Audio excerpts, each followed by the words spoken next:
Jumpa lagi dengan saya Yeni Indra di Gospel Truth Cakes dengan renungan yang berjudul Salib yang Mengubah Relasi.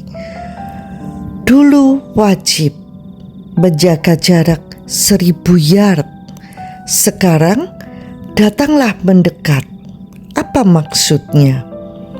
Yosua 3 ayat 4 berkata, namun antara kamu dan tabut itu harus ada jarak kira-kira 2000 hasta. Jangan mendekatinya, supaya kamu tahu jalan mana yang harus kamu tempuh, sebab kamu belum pernah melalui jalan itu sebelumnya. Pernahkah kita merasa Tuhan itu jauh? Seolah-olah ada jarak lebar antara kita dengannya. Ternyata memang dulu begitu. Di Perjanjian Lama, bangsa Israel harus menjaga jarak 1000 yard, kira-kira 900 meter atau 2000 hasta. Jaraknya dari tabut perjanjian, lambang kehadiran nyata Tuhan. Tuhan itu kudus, terangnya tak terjangkau. Mereka tidak boleh sembarangan mendekat. Hanya para imam yang bisa mengangkat tabut. Itu pun dengan aturan yang sangat ketat. Bahkan saat membongkar perkemahan, tabut ditutupi dengan kain-kain khusus agar tidak ada mata biasa yang bisa melihatnya. Bilangan 4 ayat 5-6. Semua itu menunjukkan jaga jarak, aku kudus, jangan sembarangan datang. Ketika tabut Allah hendak jatuh, Uza memegangnya. Apa yang terjadi? Maka bangkitlah murka Tuhan terhadap Uza.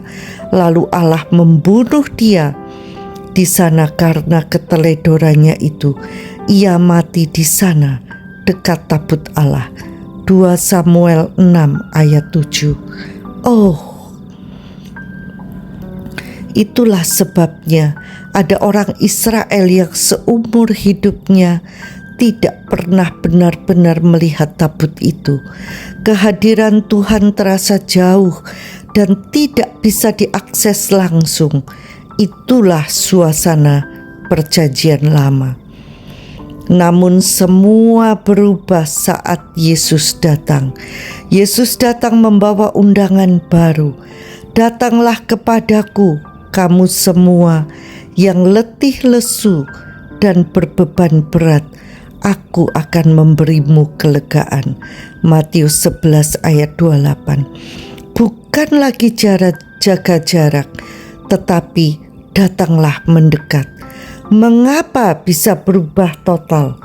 Karena darah anak domba telah tercurah, karena korban yang sempurna sudah diberikan, karena tabir pemisah sudah terbelah dari atas ke bawah saat Yesus mati di kayu salib. Matius 27 ayat 51. Karena sekarang kita semua punya akses langsung kepada Bapa, bukan karena kita kudus, tetapi karena Yesus yang kudus telah membuka jalan.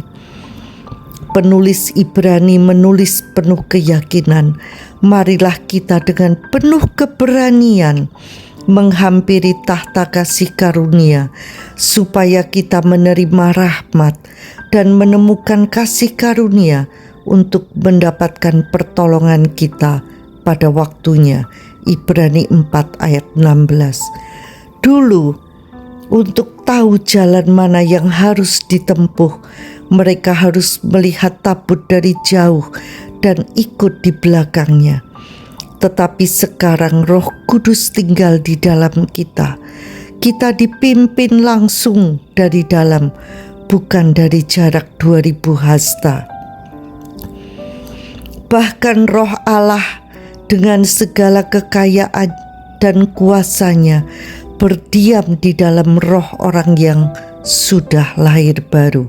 1 Korintus 3 ayat 16. Allah memeteraikan tanda miliknya atas kita dan yang memberikan Roh Kudus di dalam hati kita sebagai jaminan dari semua yang telah disediakan untuk kita. 2 Korintus 1 ayat 22. Wow, betapa besar kasih karunia yang kita terima. Sayangnya, banyak orang percaya masih hidup seolah-olah di bawah perjanjian lama. Masih merasa Tuhan itu jauh, masih takut datang karena merasa diri belum cukup suci, belum layak, belum doa puasa, belum baca Alkitab. Padahal Yesus sudah berkata, "Datanglah," bukan karena kita layak, tapi karena Dia yang melayakkan kita. Jangan biarkan rasa bersalah atau kegagalan membuat kita menjauh dari Tuhan. Justru saat kita lemah, kita butuh datang. Saat kita kacau, kita butuh kasih karunia. Saat kita bimbang, kita butuh suaranya. Dan pintunya selalu terbuka.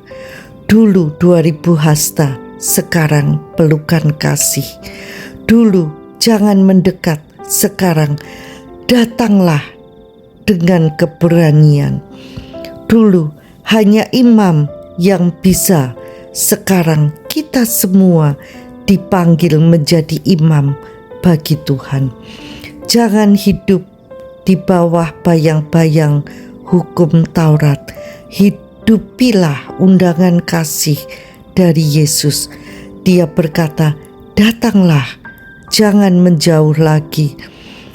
Dan ketika kita datang kepadanya, Dia membawa kita kepada tanah perjanjian yang berlimpah susu dan madunya, di mana segala berkat rohani di surga dikaruniakan dan kita memanifestasikannya dengan iman. Mau?